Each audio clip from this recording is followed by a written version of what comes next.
Sindhu Bhairavi today episode Siva எல்லா உண்மையுமே தெரிஞ்சுக்கிறாங்க. அந்த வீடியோ அதோட பார்த்து சிவாவுக்கு ரொம்பவே கஷ்டமாக போயிடுது. ஏன்னா எந்த அளவுக்கு நான் அவன் மேலே நம்பிக்கை வச்சேன், ஆனால் ஸ்னேகா இப்படி ஒரு காரியம் பண்ணியிருக்கான்னு சொல்லிட்டு ஸ்னேகாவோடைய எல்லா விஷயங்களையும் தெரிஞ்சுக்கிட்டு சிவா பார்த்தீங்கன்னா ரொம்பவே மனசொடைஞ்சு போகிறாங்க. அந்த வீடியோவுமே பார்த்தீங்கன்னா அவங்களுடைய ஃபோனில் காப்பி பண்ணி வச்சுக்கிறாங்க. காப்பி பண்ணதுமே அவளை நான் இப்போ சும்மாவே விட போகிறதில்ல, அவளுக்கு ஒரு சரியான பாடத்தை கற்றுக் கொடுக்க போகிறேன் அப்படின்ட்டு ரொம்பவே கோவமா அங்கேருந்து சிவா கிளம்பி போகிறாங்க. சிந்து இன்னுமே சிவா வரலையே, என்னவா இருக்கும் அப்படின்னு சொல்லிட்டு சிந்துவும் ஒரு பக்கம் சிவாவை எதிர்பார்த்துக்கிட்டு இருக்காங்க. ஆனால் சிவா ஃபுல்லாக குடிச்சிட்டு ஃபுல் போதையில் வீட்டுக்கு வராங்க. அப்புறம் சிந்து டாக்டர் வந்துட்டாரு அப்படின்ட்டு சந்தோஷமாக கீழே பார்க்குறாங்க. பார்த்தா ஃபுல்லாக போதையில் இருக்கிறத பார்த்து சிந்துவுக்கு ரொம்பவே மனசுக்கு கஷ்டமாக போயிடுது.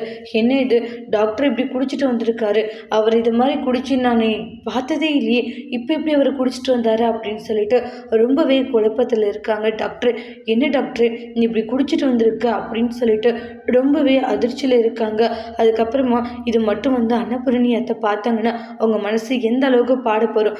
என்ன டாக்டர் நீ இப்படி பண்ணிக்கிட்டு இருக்க, நீ பண்ணுறது கொஞ்சம் கூட சரியில்லை டாக்டர் அப்படின்னு சொல்லிட்டு ரொம்பவே குழப்பத்தில் இருந்துக்கிட்டு இருக்காங்க.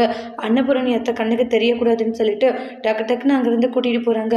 கூட்டிகிட்டு போயிட்டு அவங்க ரூம்லேயுமே உட்கார வச்சுறாங்க. இப்படி பண்ணது ரொம்பவே கஷ்டமாக இருக்குது டாக்டர் அப்படின்ட்டு ரொம்பவே எமோஷ்னலாக ஃபீல் பண்ணிக்கிட்டு இருந்துட்டு இருக்காங்க. அதுக்கப்புறமா அன்னபூரணி சிவா அப்படின்னு வராங்க.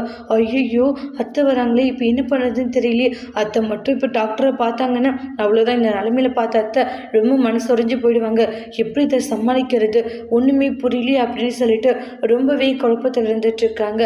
எப்படியாச்சும் இந்த பிரச்சனையை சமாளிக்கணும்ன்ட்டு ரொம்பவே எமோஷ்னலாக ஃபீல் ஆகுறாங்க. உடனே அப்போ அவங்களுக்கு ஒரு பிளான் தோணுது. என்ன பிளான்னா, டக்குன்னு அவங்களுடைய முந்தானியை எடுத்து அவங்க 2 பேருமே போத்திட்டு முத்தம் கொடுக்குற மாதிரி நடிப்பாங்க. அவங்க ஒன்றா இருக்கிறத பார்த்துட்டு ஐயோ சே, தப்பான நேரத்தில் நம்ம வந்துட்டு போகல அப்படின்னு சொல்லிட்டு அங்கேருந்தே கிளம்பி போயிடுவாங்க. அப்பா எப்படியும் தப்பிச்சோன்றாங்க, இந்த பிரச்சனையை சரியாக நம்ம சமாளித்து முடிச்சிட்டோம், இல்லைன்னா தேவையில்லாத பிரச்சனை இருக்கும் அப்படின்னு சொல்லிட்டு ரொம்பவே கவலைப்பட்டுக்கிட்டு இருக்காங்க. உடனே டாக்டர் நீ வாங்க போகலாம். என்னாச்சு டாக்டர், நீ எதுக்காக குடிச்சிட்டு வந்திருக்கு இப்படின்றாங்க. சிந்து, நான் ஏமாந்து போயிட்டேன் அப்படின்றாங்க. என்ன சொல்லிட்டு இருக்க டாக்டர், நான் அந்த ஸ்னேகாவை நம்பி ஏமாந்துட்டேன், அவள் எனக்கு நம்பிக்கை துரோகம் பண்ணிட்டா, ரொம்ப பெரிய நம்பிக்கை துரோகம் பண்ணிட்டா, அவள் இப்படி ஒரு நம்பிக்கை துரோகம் பண்ணுவான்ட்டு நான் நினச்சி பார்க்கவே இல்லை சிந்து அப்படின்ட்டு போதையில் அவங்க மனசில் இருக்கிற எல்லா கஷ்டத்தையுமே சொல்கிறாங்க. டாக்டர் என்ன சொல்கிறேன்னு வாங்க. அப்புறம் நடந்த எல்லா விஷயத்தையுமே தெளிவாக சொல்லி புரிய வைக்கிறாங்க. எல்லாத்துக்கும் காரணம் ஸ்னேகா தான். அவள் தான் வேற ஒரு மெடிசனை அந்த பேஷண்ட்டுக்கு போட்டு அவரை கோமா ஸ்டேஜுக்கு போகிறதுக்கு காரணமும் அவள் தான் அப்படின்ட்டு எல்லா விஷயங்களுமே சொல்கிறாங்க. கேட்ட உடனே பயங்கர அதிர்ச்சியில் இருக்காங்க. அப்போ எல்லாத்துக்கும் காரணமே ஸ்னேகா தானா, பண்ணுற எல்லா விஷயங்களையும் பண்ணிட்டு ஸ்னேகா இந்த அளவுக்கு நல்லவ மாதிரி நடிச்சிருக்காச்சு, அவளுக்கு கொஞ்சம் கூட மனசாச்சுன்றதே இல்லையா, இப்படி ஒரு கேவலமான ஒரு வேலையை பண்ணியிருக்கா, எல்லாரையும் நம்புற மாதிரிலாம் நடிச்சிருக்கா அப்படின்ட்டு கோபப்பட்டுக்கிட்டு இருக்காங்க. டாக்டர் எதுவும் ஆகாது சரியா, எல்லா பிரச்சனையுமே பார்த்துக்கலாம், நீ வா டாக்டர் அப்படின்ட்டு சமாதானம் பண்ணி அங்கேருந்து கூட்டிகிட்டுமே போய் படுக்க வைக்கிறாங்க. படுக்க வச்சுட்டு எப்படியாச்சும் இந்த பிரச்சனையை சமாளிக்கணும், டாக்டர் வேற ரொம்ப கவலையில் இருக்காங்க, எப்படி இதை சமாளிக்கிறதுன்னு தெரியல ரொம்ப எமோஷனலாக ஃபீல் பண்ணிக்கிட்டு இருக்காங்க சிந்து. அதுக்கப்புறமா சிவா ரொம்ப கோவமா ஸ்னேகாவுடைய வீட்டுக்கு போகிறாங்க. டோரை ரொம்ப சத்தமாக தடிக்கிட்டு இருப்பாங்க. யார் இதை தட்டுறது, இந்த அளவுக்கு ஒரு சவுண்டு வருது அப்படின்னு சொல்லிட்டு பயங்கரமாக யோசிச்சுட்டு இருக்காங்க. அப்போ நம்ம சிவாவை பார்த்து சிவா நீ தானா, வா சிவா உள்ளன்றாங்க. நானே உன்னை பார்க்க வரலான்னு நினச்சேன், சரி வந்தால் தேவையில்லாத பிரச்சனை வருமேன்னு சொல்லிட்டு தான் நான் வரல, எப்படியோ சிவா நீ வந்தது எனக்கு அவ்வளோ சந்தோஷமாக இருக்குது தெரியுமா அப்படின்றாங்க. சிவா உள்ள, அம்மா எங்கே உன்னுடைய அப்பான்றாங்க. அப்பா வெளியே போயிருக்காரு, என்ன ஆச்சுன்றாங்க. இல்லை அவர்கிட்ட பேசணுன்னு தான் வந்தேன். பேசணுமா, என்ன பேசணுன்றாங்க. உன்னை பற்றின விஷயத்த அவர் முன்னாடி பேசினா தானே சரியாக வரும், என்ன பற்றின விஷயமா எனக்கு ஒன்றும் புரியல சிவா, எதுவாக இருந்தாலும் தெளிவாக சொல்லு, தெளிவாக சொல்கிறேன்னு வாங்க. பேஷண்ட்டுக்கு வேறு ஒரு இன்ஜெக்ஷனை போட்டுட்டு அவர் கோமா ஸ்டேஜுக்கு போகிறதுக்கு காரணமும் நீ தான், ஆனால் ஒன்றும் தெரியாத அப்பாவி மாதிரி நல்லவ மாதிரி நடிச்சிட்டு இருந்திருக்க, உனக்கு கொஞ்சம் கூட அசிங்கமாக இல்லையா இந்த அளவுக்கு கேவலமாக நடிக்கிறதுக்குன்றாங்க. இல்லை எனக்கு எதுவும் தெரியாது, நான் சொல்கிறத கேளு சிவா, போத நிப்பாட்டுன்றாங்க.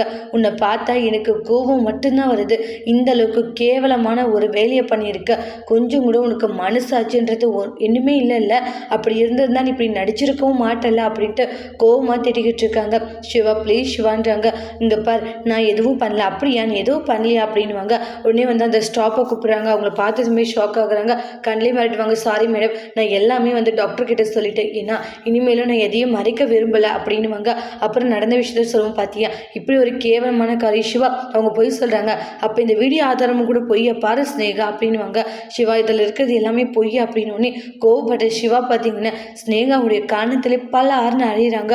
அப்படியே ஸ்னேகா ஷாக் ஆகுறாங்க. நானும் பூனா போட்டுன்னு பார்த்தா மேலும் மேலும் என்கிட்ட பொய் சொல்லிட்டு இருக்கியா? உன்னை என் ஃப்ரெண்டு நினைக்க எனக்கு அசிங்கமாக இருக்குது, அருவெருப்பாக இருக்குது. நான் உன்னை எந்த அளவுக்கு நம்பினானே, என்னுடைய நம்பிக்கை எல்லாமே சுக்குநூறாக உடைச்சிட்டேன்.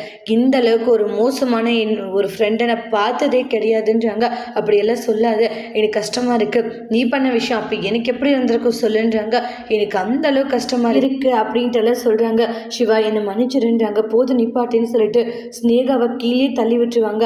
உன்னுடைய அப்பா வந்து அவனுடைய விஷயங்களை சொல்லி ஆகணும். ஏன்னா இந்த அளவுக்கு ஒரு வேலை பண்ணியிருக்க அந்த மனுஷனுக்கு எல்லாம் தெரியாது இருந்திருக்கும் அப்படின்றலாம் சொல்கிறாங்க. சிவா, ப்ளீஸ் சிவா, இனி என்னுடைய லைஃப்பில் ஸ்னேகான்ற ஒருத்தி இல்லவே இல்லை. இனிமேல் என்கிட்ட பேசணும் அப்படின்னு சொல்லிட்டு ஏதாச்சும் முயற்சி பண்ணேன், அப்புறம் நான் மனுஷனாகவே இருக்க மாட்டேன்றாங்க. நான் என்ன பண்ணுவேனே தெரியாது அப்படின்ட்டு கோபமாக அந்த இடத்துல திட்டிடுவாங்க.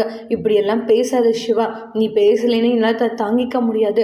அப்படியா, என்கிட்ட நீ பேசலைன்னு தாங்கிக்க முடியாது. நீ செத்து போனா கூட நான் கவலைப்பட மாட்டேன். இப்படி ஒரு டாக்டரோட தொழிலவே கேவலப்படுத்திட்டியா அப்படின்ட்டு ரொம்பவே கேவலமாக பேசிட்டு போயிடுவாங்க. அப்போ அந்த லேடியும் வந்து ஸ்னேகா கிட்ட பணம் கொடுத்துட்டு போயிடுவாங்க. ஸ்னேகா ரொம்ப ஃபீல் பண்ணி அழுதுட்டு இருக்காங்க. ஏன்னா சிவா அப்படியெல்லாம் பேசிட்டு போனதை நினச்சி அவங்களுக்கு ரொம்பவே கஷ்டமாக இருக்குது. அப்புறமா அந்த பேஷண்ட்டை பார்க்கறதுக்காக சிவாவுடைய ஒய்ஃப் சிந்து வந்திருக்காங்கன்னு வர சொல்லுங்கள். ரொம்ப நேரமாக என்னை பார்க்கறதுக்காக வெயிட் பண்ணுறீங்களாமே, என்ன விஷயம்ன்றாங்க. சார், நீங்கள் நினைக்கிற மாதிரி என்னுடைய புருஷன் எந்த ஒரு தப்பு பண்ணல, என்ன சொல்கிறீங்கன்னு அப்புறமா அந்த டாக்டர், அதாவது அந்த நர்ஸை வந்து எல்லா உண்மைகளுமே சொல்கிறாங்க. எல்லாத்துக்கும் காரணம் ஸ்னேகா தான், அவங்க தான் இது மாதிரி பண்ணாங்க, டாக்டர் எந்த ஒரு தப்பும் இல்லை அவர் மேலே அப்படின்ட்டு எல்லா உண்மைகளுமே தெரிய வருது. சிந்துமே வந்து அந்த பேஷண்ட்டுக்கு தெரிய வைக்கிறாங்க. என் புருஷன் பல பேருடைய உயிரை காப்பாற்றி தான் அவருக்கு பழக்கம், இந்த மாதிரி அடுத்தவங்களுடைய உயிரை எடுக்கணுன்றது அவருடைய பழக்கம் இல்லை. ஆனால் இப்போ அவர் இப்படி கஷ்டப்படுறதை பார்க்கும்போது மனசுக்கு ரொம்ப கஷ்டமாக இருக்குது. சார், நீங்கள் தான் எப்படியாச்சும் உதவி செய்யணும், நீங்கள் கவலைப்படாதீங்க, எப்படியாச்சும் நான் இதை பார்த்துக்கிறேன், நீங்கள் ஃபீல் பண்ணாதீங்க அப்படின்னு சொல்லிட்டு சமாதானப்படுத்திட்டு இருக்காங்க. நடந்த விஷயங்களை நினச்சி ரொம்ப எமோஷ்னலாக ஃபீல் பண்ணிக்கிட்டு இருக்காங்க. ஒன்று போனால் ஒன்று பிரச்சனை மட்டும்தான் நம்மளுக்கு வந்துக்கிட்டு இருக்கு அப்படின்ட்டு ரொம்பவே கவலைப்பட்டுக்கிட்டு இருக்காங்க நம்ம சிந்து. அதுக்கப்புறமா சார், அவரை வந்து இது மாதிரி ஹாஸ்பிட்டலை விட்டு வந்து சஸ்பெண்ட் பண்ணியிருக்காங்க வேலையை விட்டு. அப்படியம்மா, சரி நான் பேசி மறுபடியும் வந்து அவருக்கு இந்த ஒர்க்கை வந்து ஏற்படுத்தி கொடுக்குற தேங்க்ஸ் சார், உங்களுக்காக நான் திருநீர் எடுத்துகிட்டு வந்தேன்றாங்க. சரிம்மா, ரொம்ப சந்தோஷன்றாங்க. அதுக்கப்புறமா சிந்து அங்கேருந்து கிளம்பி போயிடுவாங்க. சிவாவுமே பார்த்தீங்கன்னா ரொம்பவே அப்செட்டாக இருக்காங்க. ஏன்னா அவங்க இப்படி ஒரு இக்கட்டான சுச்சுவேஷனில் மாட்டிக்கிட்டாங்க. அது இல்லாத வந்து நம்மளுக்கு ஒன்று போனால் ஒன்று பிரச்சனை அப்படின்ட்டு எல்லா விஷயங்களுமே நினச்சி ரொம்பவே கவலையோடு இருந்துக்கிட்டு இருக்காங்க நம்ம சிவா. ஆனால் சிந்து சிவாக்கே தெரியாமல் எவ்வளோ பெரிய விஷயம் பண்ணியிருக்காங்க. அப்புறமா உடனே வந்து அந்த டாக்டர் ஸ்னேகாவையும் அவங்களுடைய அப்பாவையும் வரவைங்கன்னுவாங்க. சார் சொல்லுங்கள் சார்ன்றாங்க. எப்படி இருக்குது? ஆமாம், எல்லாருடைய உயிரை எடுக்கணும்னு நினைக்கிறீங்க நீங்கள், உங்கள் முன்னாடி நாங்களாம் உசுரோடு இருக்க முடியுமா என்ன? சார், எங்களுக்கு புரியலன்றாங்க. எப்படி அது உயிரை எடுக்கணும்னு சொல்லிட்டு பிளான் பண்ணி எடுக்கிற மாதிரி எடுத்துகிட்டு அப்புறம் எப்படி இருக்குன்னு சொல்லிட்டு கேட்பீங்க? இதெல்லாம் உங்களுக்கே கொஞ்சமாச்சும் நியாயமாக இருக்கா? கொஞ்சம் கூட மனிதாபிமானமே இல்லாமல் இந்த அளவுக்கு மோசமாக நடந்துக்கிறீங்கன்றாங்க. சார், நீங்கள் சொல்கிறது புரியல. ஆமாம்மா, நாங்கள் சொல்கிறது உங்களுக்கு புரியவே புரியாது. அப்பாவும் மகளும் சேர்ந்துட்டு இந்த அளவுக்கு ஒரு கேவலமான ஒரு வேலையை பண்ணிட்டு இப்போ உங்கள் மேலே எந்த ஒரு தப்புமே இல்லாத மாதிரி நடிக்கிறீங்க பார்த்தீங்களா? உங்களை விட ஒரு மோசமான ஒரு ஆளை நாங்கள் பார்த்ததே கிடையாது அப்படின்றாங்க. உடனே வந்து ஸ்னேகா, இல்லை நான் எதுவும் தப்பு பண்ணல. அப்படியா, தப்பு பண்ணலையா அப்படின்வாங்க. அப்புறமா அந்த ஸ்டாப்பை வர சொல்லுவாங்க. அப்போ வீடியோ ஆதாரமாக காமிக்கிறாங்க பாருங்கள். இவங்க வாயாலே உண்மைகளை சொல்லுவாங்கன்னுவாங்க. நடந்த எல்லா விஷயத்தையுமே சொல்கிறாங்க. சிவா டாக்டருக்கும் அதுக்கு எந்த ஒரு சம்மதமும் இல்லை. எல்லாத்துக்கும் காரணம் ஸ்னேகா மேடம் தான். அவங்க தான் இந்த மாதிரி விஷயங்களை பண்ணாங்க, வெளியே சொல்லக்கூடாது அப்படின்னு சொல்லிட்டு எனக்கு பணமும் கொடுத்தாங்க. சொன்னால் இந்த வேலையை விட்டு என்னை தூக்கிடுவேன்னு சொன்னதுனால தான் நான் இப்படி ஒரு விஷயத்தை மறைச்சிட்டேன் அப்படின்ட்டு அந்த ஸ்டாப் எல்லாம் உண்மையை சொல்லுவாங்க. இப்போ நம்ம சொல்ல போகிறேன், இல்லை மேலே எந்த ஒரு தப்பு இல்லைன்னுவாங்க. அப்போ அந்த மினிஸ்டருடைய ஒய்ஃப் பார்த்தீங்கன்னா ஸ்னேகாவுடைய கணத்தில் பல ஆறுன்னு அடிக்கிறாங்க. இப்படி தொழில் விஷயத்துலேயே போய் சொல்லியிருக்கியா அப்படின்னு சொல்லிட்டு போட்டு அடின்னு அடிச்சுறாங்க. அடிக்கிற அடியில் கீழே விழுந்துருவாங்க ஸ்னேகா. ஸ்னேகாவுக்கு என்ன பண்ணுறதுன்னு தெரியல. ஆளுக்கிட்ட அடிமல் அடி விழுந்துக்கிட்டே இருக்கு அவங்களுக்கு. அதை நினச்சி ரொம்பவே கவலைப்படுறாங்க. அதோட இந்த எபிசோட் முடிச்சிருக்காங்க.